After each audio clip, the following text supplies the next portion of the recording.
Yo, this is a public service announcement, right? I want to give a moment of silence for all our fallen victims in a 9/11 tragedy. I want to give a moment of silence, man. So all my electees, let's give it a moment of silence for all our fallen soldiers in 9/11.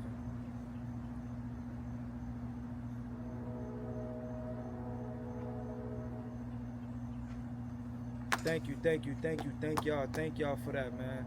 Listen, it's sad to see and witness, right, that there's nobody on social media giving respects to all our fallen soldiers, including me.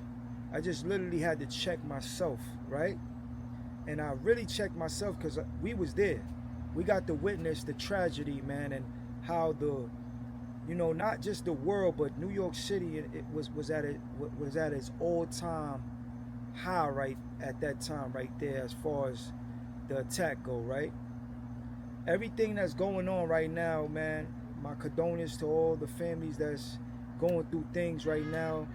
But let's show love to those that's really been through some things and still going through some things due to 9/11, man.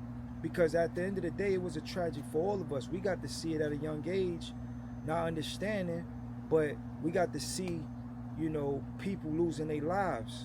R.I.P. to my granddad, man, because he retired from that building. And I remember that building. I remember, being visiting that building when he was there. Thank God, not saying no disrespect to anybody else that lost a family member, but thank God that he retired, just as, as short it was, of it happening, he retired, you feel me? But I wanted to give a real respect to all our fallen soldiers, man, all our fallen people that lost people there. There's a lot of things that happened during that era. It's sad to see, like I said, people are living their lives, not even showing respect. And I had to check myself once again on just witnessing that, man. You feel me? We witnessed that, man, and there's nobody in this world can make us forget that day, because that was a very painful day for a lot of people. A lot of calls was made, to inform their families that they lost a loved one. There was a lot of things that happened, and still to this day people are traumatized from that incident.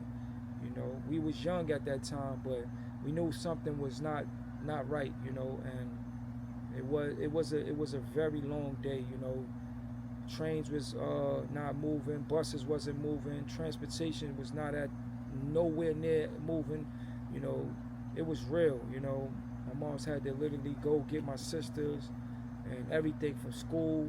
It was bad. It was real bad, man. So at the end of the day, a lot of people served this country and served it right. I don't know what's going on, but I know God is first, and I know God is protecting and hovering over us and covering us. You just gotta follow him, man. Just follow him, man. And we warriors and warriors for a reason. There's something going on, but God is leading us. I'm gonna tell you that right now. God is leading us, man, to be feeling what we need to feel, and greatness is happening, man. I love y'all, appreciate y'all. Remember this: we all been elected.